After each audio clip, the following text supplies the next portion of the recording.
My name is Mark Roselle. I serve as the Dean of the Schar School of Policy and Government.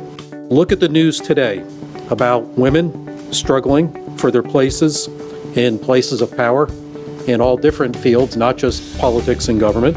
So this year we're focusing on the book Clout, WomanPower in Politics. And just as The Angry American was so pertinent last year, WomanPower in Politics seems incredibly pertinent this year. We've gone from the time this book was written in 1973 or so to having women in elective office at about 3%. Finally, in 1992, we did get the Year of the Woman.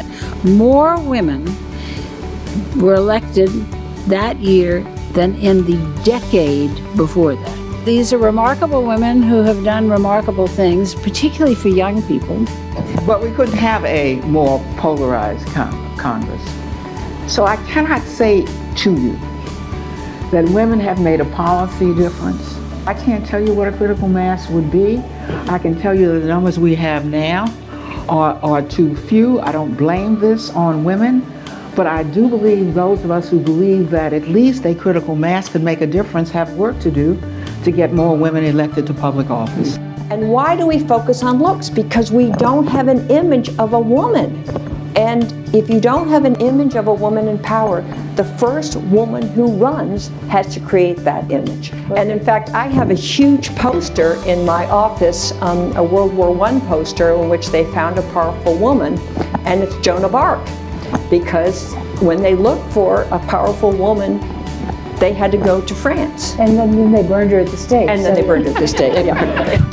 The statistics are such that we have, across the country, 95% of our elected prosecutors are men.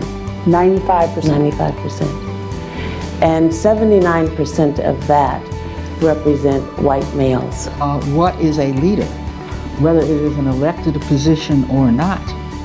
And unless these women who graduate from law school, who are very talented people, also come to understand that the law degree arms them.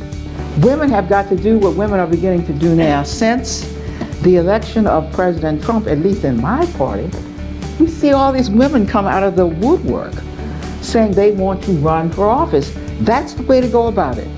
Many of them, most of them will not be elected, but they have done what no generation of women before them have done.